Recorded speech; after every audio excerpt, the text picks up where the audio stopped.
When was I hired at S4? I guess early '89, and I was probably there only about 6 months or so, on a very infrequent basis. How were you transported to and from work? At the time that I was working there at McCarran International Airport in Las Vegas, there was a Special Projects EG&G building. When I was told to go to work, I drove there, parked my car there, and got in a plane at the airport, flew to Groom Lake, where I deplaned and waited for a bus, and the bus drove me down to S4. The S4 facility is an area just off the Papoose lake bed, dry lake bed, and it consists of 9 hangars. The hangars have sloped doors on them with a sand texture coating.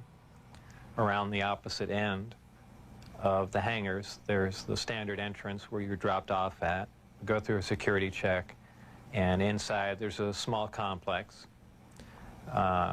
There is some office space, there's several laboratories, the hangars themselves, of course, and a few other places. I didn't have free rein to go wherever I wanted to. Everywhere I went to, I was essentially escorted, so that was really all about that I saw. Inside the facility, what was the basic layout? Were there underground levels? I don't think there were any underground levels to it, though there could have been. I don't think it was you know, an extensive underground facility. It just looked like an installation that was butt up against a mountain. And you know, I didn't see any evidence of any stairs going down, elevators, or but like I said, I don't know. There could have been, and I just might not have been permitted in those areas. It's difficult to really surmise how long it had been operational. Everything did look fairly new. By that I mean I don't think this installation was there in the early 70s. Nothing was worn. Things look fairly freshly painted. So, you know, as a ballpark guess, I would say it would really surprise me if the installation was older than 5, 7, 10 years, something like that. His burden is killed in the project. What exactly happened there? Allegedly, obviously, I didn't see this, and I don't know it to be fact, but this is what I was told, that I was hired to replace one of a couple people that were killed while working on one of the reactors from one of the crafts. Apparently, they, for whatever reason, cut open an operating reactor, and the device exploded, killing both of them. The scientists that were killed there, allegedly the detonation from the explosion was fairly large. It would have rivaled a small tactical nuke. So it was done at the Nevada test site, and it was to be passed off as an unannounced nuclear test. Did you have any direct contact or communication with aliens? No, not at all. Tell us about the briefing files. Under what conditions did you gain access to them? I was put into the briefing room with 121 or 22 briefings, and really was just told to sit and read through them. I think they were there just to mainly educate me on what was going on. They weren't a complete in-depth explanation on everything else, but just essentially a brief synopsis on some of the other projects that were going on there. Supposedly, the information, now this isn't something that I determined, it's something I was told, that the crafts originated from a planet that orbited the Zeta Reticuli star system. Zeta Reticuli 1 and Zeta Reticuli 2 are two stars of a binary star system. The craft allegedly came from there.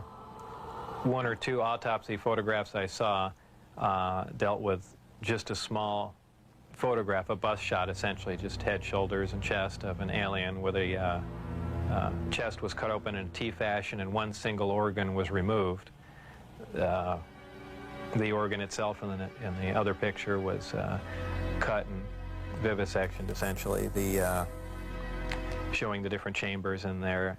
This was totally unrelated to anything I was doing, but from that photograph it looked like what you see in UFO lore as the typical gray. So how tall it was from what I could see, I I couldn't tell because I only saw a portion of the photograph, but if everything else you see is correct, I would imagine it was 3.5 or 4 feet tall. But there again, you know, all I had to see was a photograph, and you know, I didn't have much to go on.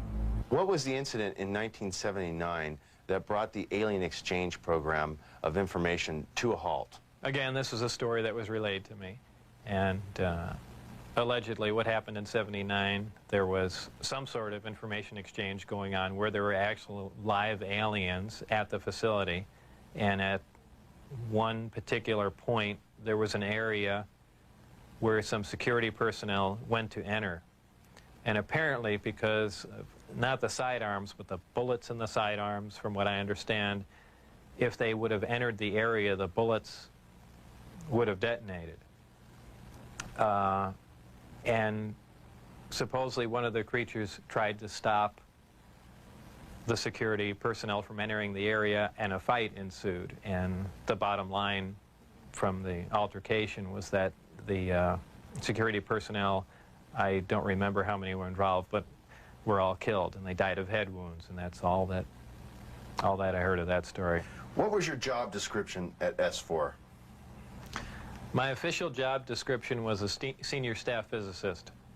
I don't know if I actually had that position when I was there, because I was there so infrequently. I wasn't supervising anyone, so that was the official position I was hired under. But whether or not I actually acted in that capacity, I don't know. What was the size of the staff working on Project Galileo? Well, there were 22 people employed there totally. And that was specifically for the Galileo project?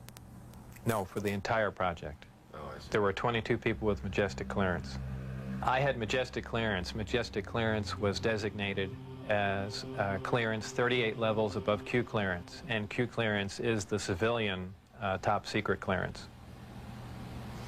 When did you see your first disc? The first disc I saw, I believe it was the second, or I think it was the third time I was up there. Normally the bus pulled around to the opposite end of the facility, which was the main entrance, and that's where we went in. On this particular occasion, it pulled up to one of the hangar doors, which were normally closed, and the last one was open. We came out, and I saw the disc in the hangar. Upon seeing it, it struck me that, well, this explains all the UFO sightings.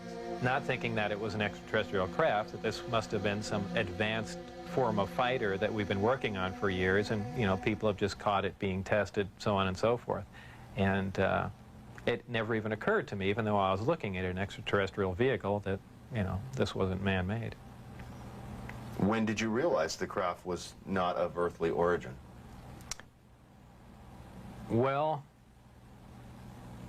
it probably really hit me when I got inside the craft and looked around and began to understand how the craft was operated, and finally grasped the whole project as a whole, as what we were doing, the fact that we weren't building this thing, we were trying to find out how it was made. We were back engineering it.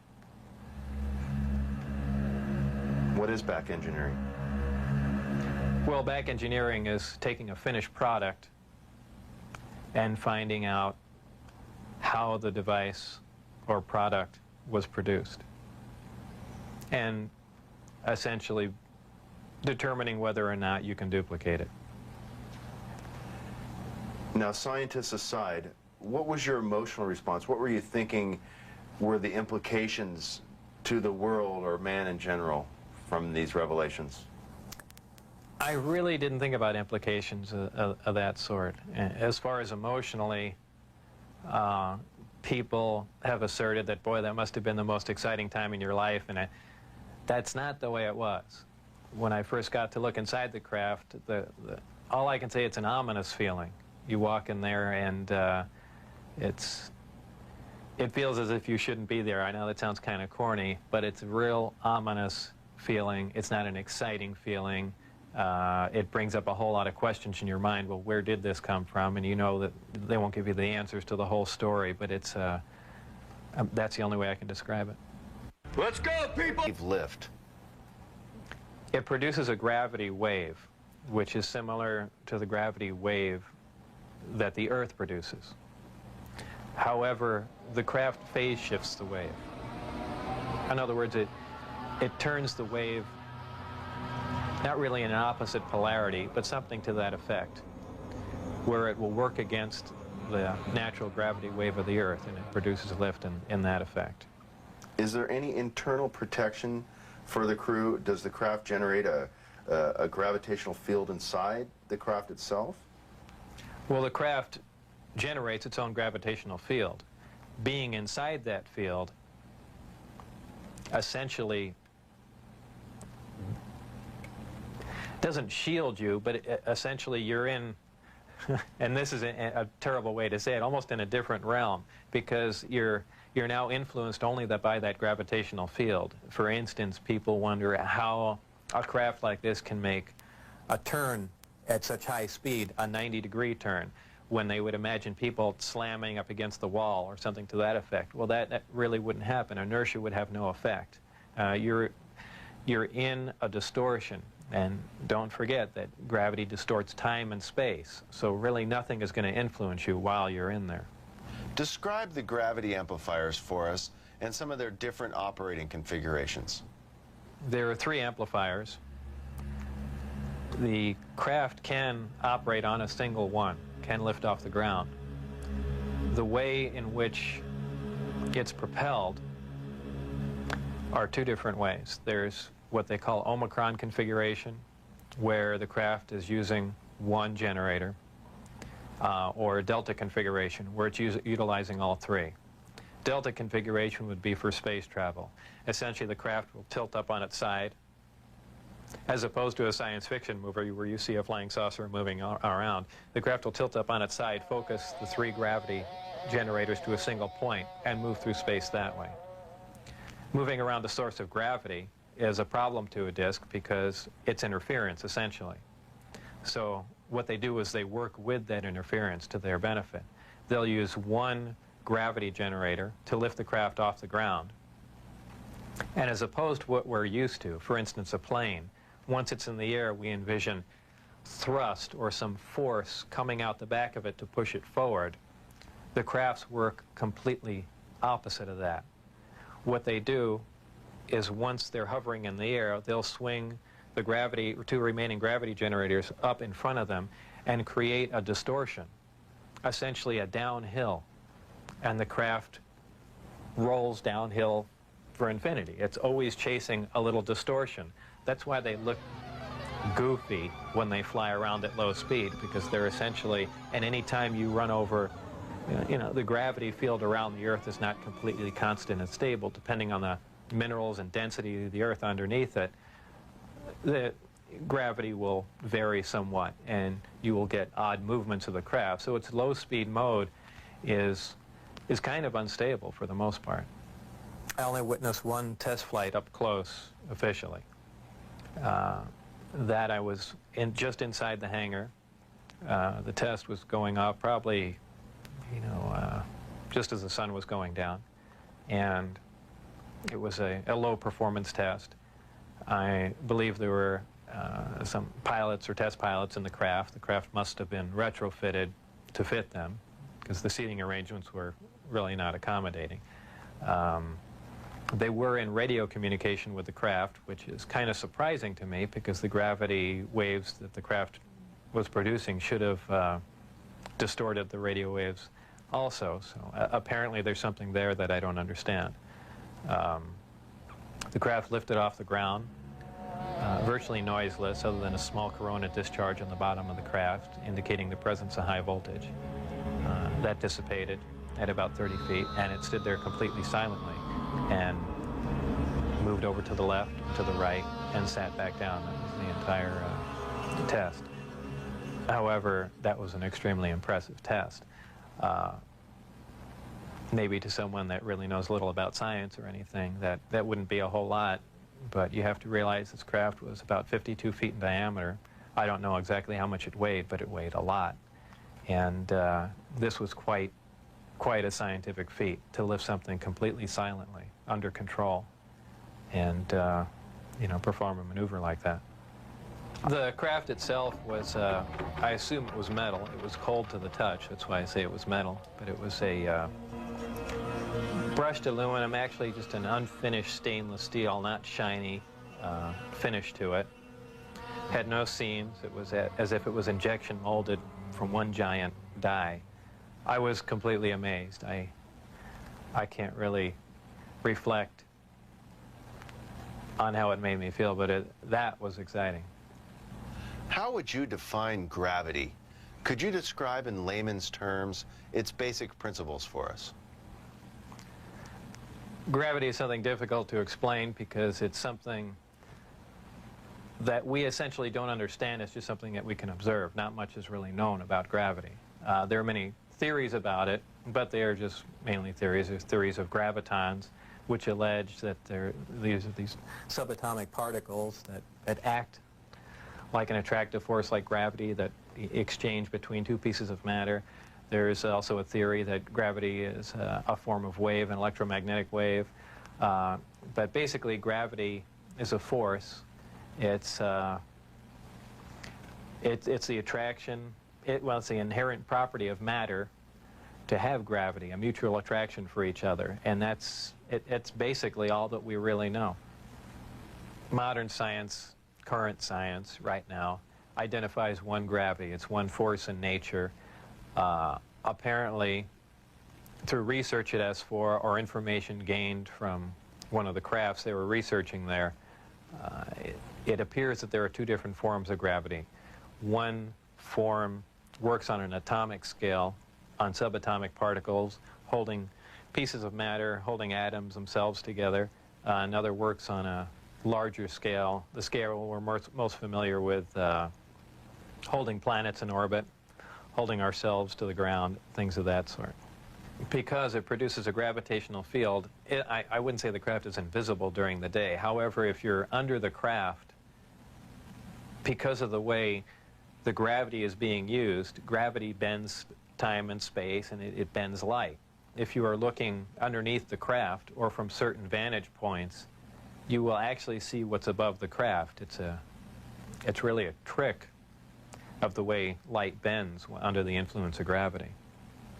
For instance, we can see stars that are behind the sun, that are blocked from our view by the sun. The reason we can see them is because the sun is a tremendous gravitational field and it's bending the light around it where we can see the star. Space-time and gravity are all essentially interrelated. They all act on one another. Gravity bends space. Gravity also distorts time. When you vary one, you essentially vary the other two. If you, as an example, if you have a massive body, say a planet or something that's making a lot of gravity, producing a lot of gravitational waves, if you will, it distorts space. It bends space to it. It also slows down time. These things aren't theories. We know them to be true. We cannot artificially create this because we can't create gravity. But this is how they're all interrelated. With traveling at the speed of light, there are several problems traveling at the speed of light. Just a couple of them are the fact that as your speed increases, so does your mass proportionally. In other words, the more energy you put in to go faster begins to slow you down by the fact that it's converted into mass. You have other problems like just traveling at such an extreme velocity, navigational problems, the fact that you might run into little tiny micrometeorites at speeds like this. They would undoubtedly destroy your craft. There's just a whole host of problems that you're going to run into just attempting to do something like that. Aside from the fact the amount of energy required to accelerate to the speed of light is horrendous. could you briefly describe Project Looking Glass and Project Sidekick for us? Project Sidekick was another project going on with Galileo. Galileo was the project that I was involved in. Sidekick dealt with any of the weapon potential of the craft, whether or not the craft had a weapon in it or could it be used as a weapon, but it had something to do with some sort of particle beam configuration where the gravity generator can be used as a lens to focus a weapon of some sort, similar to the SDI device we were working on in the 80s, but with the potential of a focusing device using the gravity generator. And Project Looking Glass? Project Looking Glass dealt with the distortion, the fact that there's a time distortion, essentially looking back in time, and by that I do not mean looking back years ago to see the wagon train days. They're looking for distortions that are milliseconds in time, and what that was used for, I don't know, but that was just observing the time, the time distortion, time dilation phenomena of the craft in operation. What is element 115? Is it found here on Earth, or is it strictly an extraterrestrial material? 115 is strictly an extraterrestrial material. It probably occurs naturally in some other places, maybe other star systems. You know, some people not familiar with science or chemistry say, well, that's ridiculous, all the elements occur on Earth, you know. But that's not true. There are elements on the periodic chart that aren't found on Earth. I believe the Heavy Ion Research Lab in Darmstadt, Germany, has reached element 112 recently. So 115 isn't that far away. And when they synthesize it, it's not like they're making a couple ounces of it. They're talking about 1 or 2 atoms of it. To make any usable quantity of a heavy element like that is virtually impossible. Element 115 is in the top of the reactor. And the base of the reactor apparently is a small, something similar to a cyclotron. It's a particle accelerator. A particle is accelerated to high speed and then deflected up a small tube, and it's aimed at the 115. This transmutes the 115, similar to the way we do that in a normal particle accelerator. This causes a reaction, a radiation emission that we really haven't seen before. It produces antimatter. This antimatter is guided down a tuned tube and reacts with a gas. When matter and antimatter react, they convert to 100% energy. This energy is converted, heat energy, is converted to electrical power in the reactor itself. This is done through a thermoelectric converter. And this electrical power is used to power other subsystems on the craft, though there is no wiring, you know, as we would know it. Also, that's almost a byproduct of the reactor. The reactor also sets up a gravitational wave from the 115 being bombarded. This gravitational wave was present at the top of the reactor and is essentially guided in the same way microwaves are guided, through tuned tubes. And this goes to their amplifying cavities and through the projectors that are in the bottom of the craft. With the gravity generators running, is there thermal radiation danger to the crew? There is no thermal radiation while the reactor is running. The thermionic generator is 100% efficient, which is in violation of the first law of thermodynamics. But in fact, it works. Element 115 is stable. And for those familiar with chemistry, we know that elements with higher atomic numbers have shorter and shorter half-lives. However, when you reach a certain point, they call it the island of stability. There is a place, and we've theorized this for a long time. Somewhere around 114 to 116, there should be an area in there where the nucleus of the atom is geometrically stable, with protons and neutrons, where it no longer decays. It's not radioactive. 115 is, in fact, this element. In fact, it does occur again somewhere around element 247. Of course, you know, we're nowhere near synthesizing that. We can only, you know, predict things like that. But that's where 115 is. Did they, the aliens, give us element 115 in large quantities? Whether or not it was given to us, I can't answer that question. However, I was told that we have 500 pounds by one of my co-workers.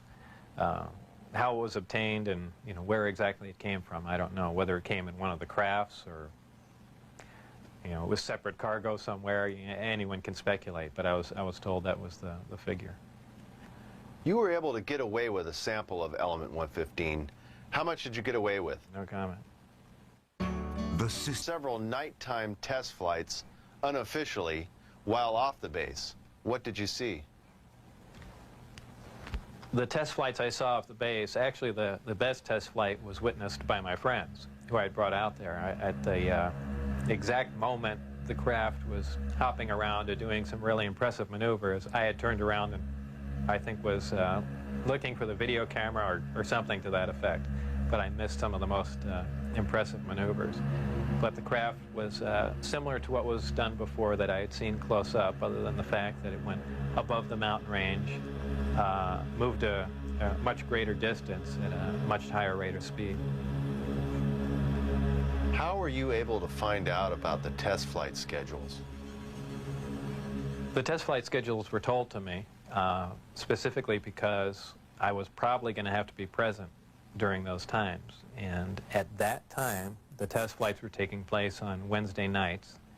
And from what they said, that was because that was statistically the least amount of traffic in the area. And that's all that they were concerned about.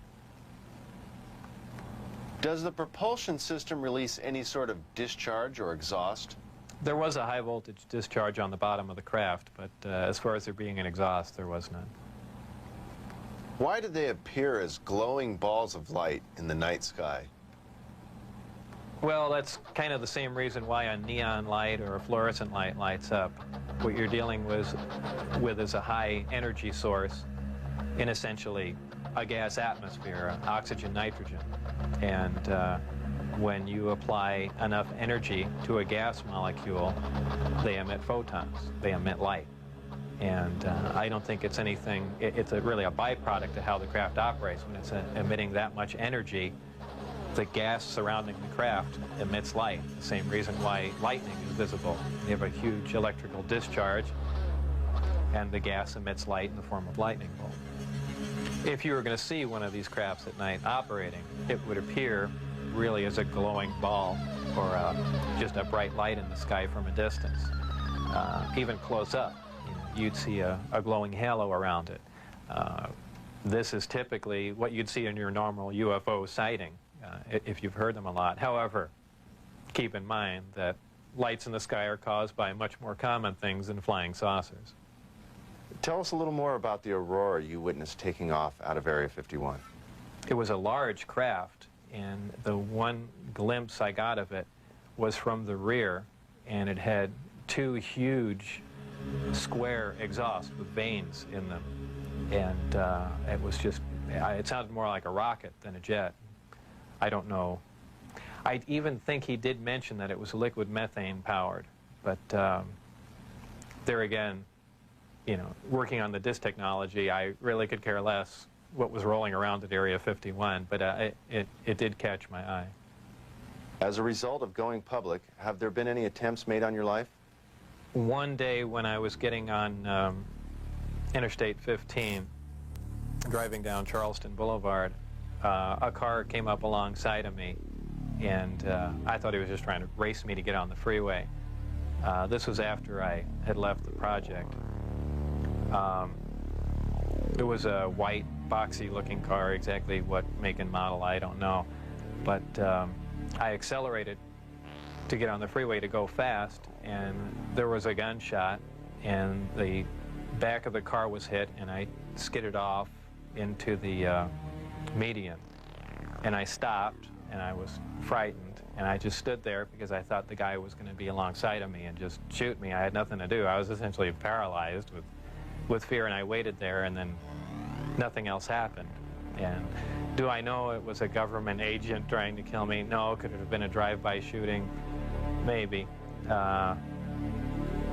know, so it was an attempt on my life, but by who specifically, I don't know. Though I was threatened before I had left, that they threatened my wife's life and my life, so I can only put two and two together and say that they were kind of pissed at me. In an earlier interview, you had mentioned that they had put a gun to your head. Tell us about that. That was after we were caught out when I had the test flight schedule, and I brought some friends out to show them the disc test. We got caught out there, and the following day I was debriefed down at Indian Springs Air Force Base. And I was in the room with the security guards that caught us, my supervisor and some other people, and some of the security personnel. Yeah, they were essentially grilling me about security and, you know, how could I possibly bring people out there, and I guess I wasn't as responsive as they would like, and they got in my face, and one of them pulled the sidearm out, you know, just pushed it against me. Have you maintained any contacts with your colleagues out at S4? No, I never heard from anyone other than for a very brief time after I left. Dennis, who was my supervisor, did try and make contact with me at the meeting place was the Union Plaza Hotel, and I took a friend of mine, Gene Huff, down there, and another friend, a former colleague and scientist from Los Alamos, and we saw him, but I also did recognize some security personnel walking around there from S4, so whether or not it was a setup or what was going on or he was trying to talk to me, we never found out, and we left. It just was a real strange situation. I never heard from him since. As we enter the 21st century, how has your experience changed your beliefs? Well, if you want to word the question, how are my opinions changed? I would say considerably. And before I was at S4, I was more or less one of the guys that thought, you know, all these government conspiracy and UFO buffs and things like that were complete lunatics.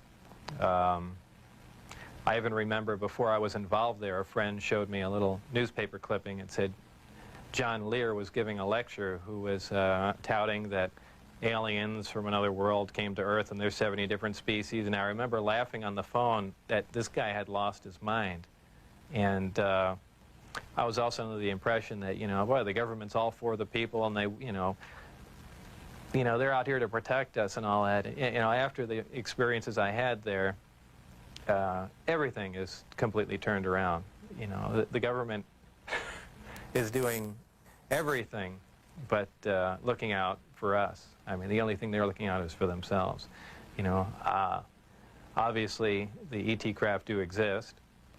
Something had to build them, so there must be aliens. And since there are, and the craft are there must be some sort of factory and an entire civilization somewhere. And if in fact that is true, and it apparently is, then there must be others. Actual crafts and technology from another world. And that's probably the most important event in history. It kind of moved from science fiction into reality in my mind, and it really just, I guess, opened my eyes. Let's go! Whether or not we can duplicate them. If we can understand what a device is or how something operates or what its physical makeup is, that's great. But if we can't duplicate it, it's useless to us. So there's really two phases to the project going on there. It's understanding what we're looking at, and then once we understand it, is can we duplicate it with earthly materials and earthly technology. And, you know, unless we've got a handle on both of them, all that technology is useless to us. And if it turns out we can't do that, all we have is one single prized possession that we have to take care of, and that's it. After all that's been said and done, would you do this over again? What would you do differently? I would probably have played along for a longer time. I would like to have known a little bit more about the technology, and probably kept quiet if I could have, and possibly never have said anything. I almost wish I had done that. You know, it's really only caused headaches and problems. But I believe if I was given the opportunity again to go back in time and redo it, I think I pretty much would have just shut up and gone along with the program. I would have much preferred that instead of the Navy or whoever it was that hand-picked a few renegade scientists here and there, that they turn it over to some more qualified people. Obviously, I was not the most qualified person on propulsion or field propulsor or anything of that sort. I was just some guy. I mean, I could have named 10 or 12 other guys that were more qualified than me. But, you know, if they turned it over to the scientific community and not just a couple guys here in the United States, I mean, you need a large group of people in a large lab to research what's going on there, not a little quiet installation. It's the security itself that prevents them from getting anywhere. I mean, they never do work hand in hand. You can't have a military mind. Science itself must communicate. You have to have a free exchange of ideas. That's how things progress. And when you clamp down on a security system like that, where you work in isolated groups and ideas cannot be exchanged, you don't get anywhere, and that's the problem they have. What does the future hold for Bob Lazar? Well, I'm not really involved in any of that stuff anymore. That's kind of put behind me. I have my own businesses that I work at, some computer graphics, some consultation, other technical jobs, radiation detectors, and a few other things like that. So really, I just go about my life, and that's, you know, something that happened that was fantastic, and it's over, but it's kind of hard to shake it loose. But eventually I will, and that'll be that. I think all the surveillance and everything stopped. I don't think anyone's bothering to monitor me. I've said everything that I know. It's been all over the place, so it's kind of a done deal. As far as whether or not there are any craft out there, I believe, you know, they were out and gone in probably the late '89, early '90, and the only thing people see now out there are, you know, either flares or planes coming into land, but that's about it. Did you have an interest in flying saucers or science fiction in general as a child? I was never interested in flying saucers as a child. Science fiction, you know, I watched Star Trek, I guess, with everyone else back then, but for the most part, yeah, I didn't even believe in flying saucers up until I was employed at S4.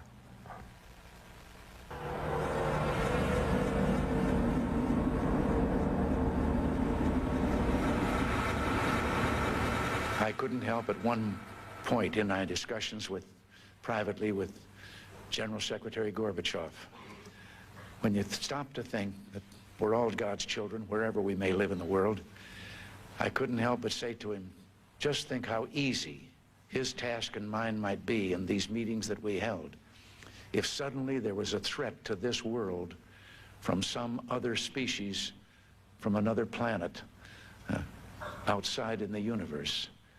We'd forget all the little local differences that we have between our countries, and we would find out once and for all that we really are all human beings here on this earth together.